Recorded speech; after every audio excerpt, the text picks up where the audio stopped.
My name is Kevin Martinez. Before I tell you this, you need to understand one thing. I was a good kid. Not parent brag good, actual good, the wallet returning kind, the take the blame kind. Mom called it an old soul. Dad called it a compass. That compass, it's about to point me straight into hell. I grew up in a small Ohio town where doing right wasn't performance, it was oxygen. Dad ran the hardware store for 30 years. He never shorted anyone a screw. Mom taught Sunday school. She fed half the county out of our pantry. They drilled one lesson into me. You can lose everything, but never your integrity. If only they knew what their perfect son would become. Freshman year at Millfield felt like being dropped into a crowded room while I was on mute. 3 weeks in, I'd barely spoken to anyone. Coffee orders to a surly barista.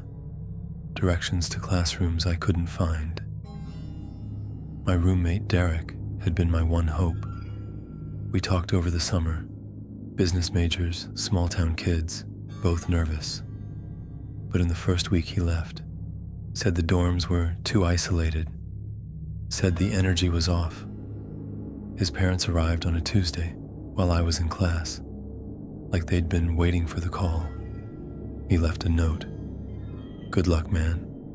You're going to need it. That empty bed turned the room into a mausoleum. His cologne lingered. Textbooks sat untouched. The silence was suffocating. At night, laughter bled through the walls. Music from rooms where people belonged. Maybe I'm not meant to have friends. Maybe some people are destined to be alone. I ate lunch by myself in the dining hall. Rows of students in clusters, inside jokes, stories from orientation I had somehow missed. The loneliness sat heavy, a weight on my chest that made it hard to breathe. Some nights I called Mom just to hear another voice. I lied about study groups and new friends. She and Dad had worked double shifts to get me here. I couldn't disappoint them.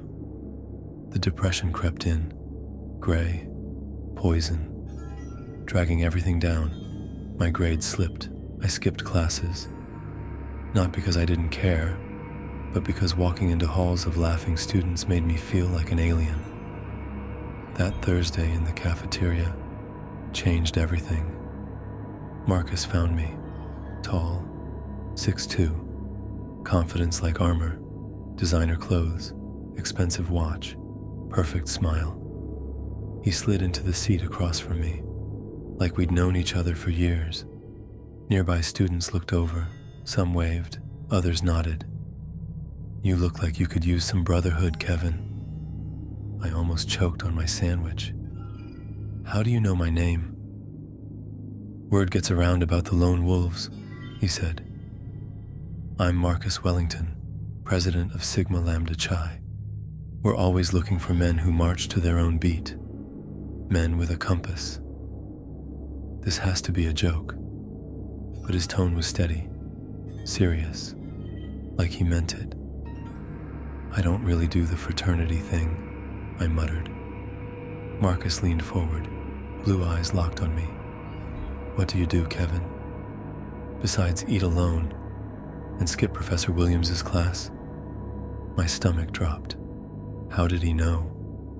I've been watching you, he continued, not in a creepy way. I scout talent. You've got principles, integrity. In a world of fakes, that's rare. That's valuable. He slipped me a sleek black card. Embossed letters, heavy stock, just an address and a time. Saturday, 8 p.m. Think about it, he said, standing. But don't think too long. Belonging is a rare gift. I stared at that card the rest of the day, turning it until the corners softened. What if this is my chance? What if this is how I finally belong? Saturday couldn't come fast enough. The address led me to a Victorian mansion off campus. Manicured lawn, columns, warm light spilling through windows. Inside, Mahogany paneling, oil portraits with wet-looking eyes, rugs like ancient maps. 20 guys welcomed me like I'd already passed the test. The basement lounge felt like a private club. Leather couches, pool table, wall-wide screen. This isn't a frat, Marcus told me on the tour. It's a brotherhood.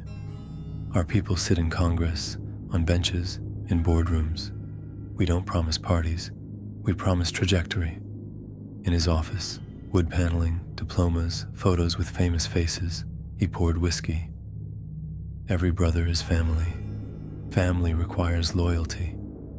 Can you put brothers before everything else? The glass was cold in my hand. Real life begins. Yes, I said, and I meant it. The early weeks were oxygen. Study groups that actually worked. Grades climbing, sleep returning. The house became home. Jake, Tommy, Chris, pledges who spoke my language. You remind me of me, Marcus said one night. But good men need hard lessons. We don't recruit wolves, Kevin. We train shepherds to drop the staff. It started small. Professor Chen's using outdated theory, Marcus said. Update him.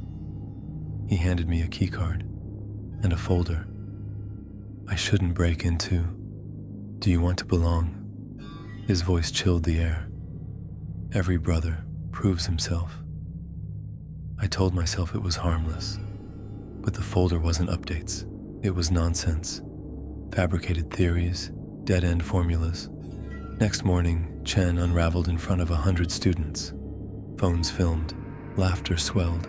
The Fibonacci economic spiral, he stammered, based on lunar gravitation and dairy cattle mating cycles. By evening, the house lifted me up like a hero. You balanced the scales, Marcus said. I told myself this was normal. The price of belonging. The tasks escalated. Steal an exam key. Replace it with a fake. Plant forged answer sheets in a rival's bag. Watch him get expelled.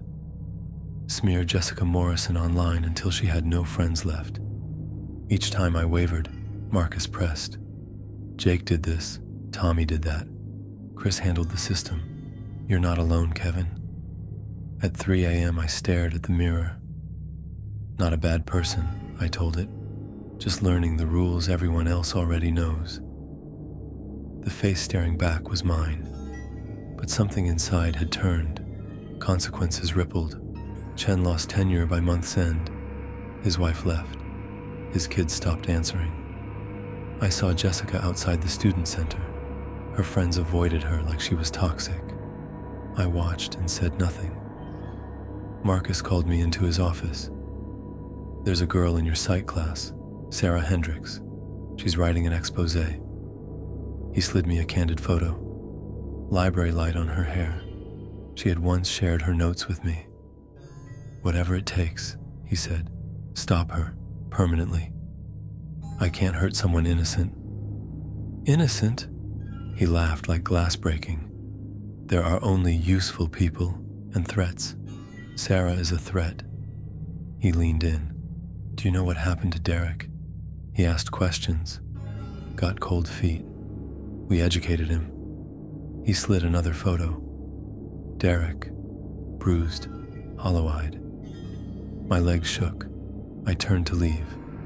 Behind me. Think carefully. You know too much. Keycard logs caught you. The pinhole cam saw your face. The harassment account's tied to your email. We invested in you, Kevin. You set me up. We ensured loyalty. 48 hours. I ran to the dean. Dean Morrison's office smelled like leather and books. Photos on his desk. Him in robes, wearing a Sigma Lambda pin. Class of 78. Another photo. His son. Class of 03. You're one of them, I said. He smiled. Some of my finest lessons came from the chapter. Not everyone is in the network. Just enough people in the right offices. I won't hurt Sarah. Kevin, you already crossed the line. Jessica Morrison. She attempted suicide last week. Psychiatric ward. Your campaign helped. Professor Chen. Your stunt confirmed a pattern. He was finished the same day. The world tilted.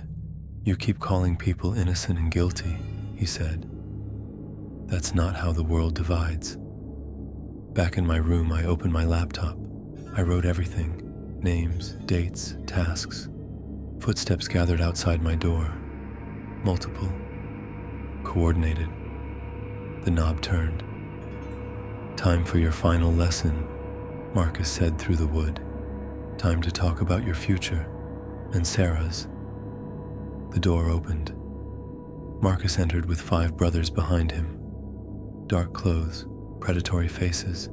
Campus security stood in the hall, pins glinting in the light. Not everyone wore one. Enough did, and I finally understood. Breaking a wolf is sport. Breaking a shepherd is art. The door clicked shut. Marcus's cologne, Derek's old scent, filled the room. On my desk, my student ID lay next to the keyboard. A wallet returned with no owner. Kevin Martinez, the boy who took the blame, was about to disappear. What they made in his place would look like me, and forget how to say no.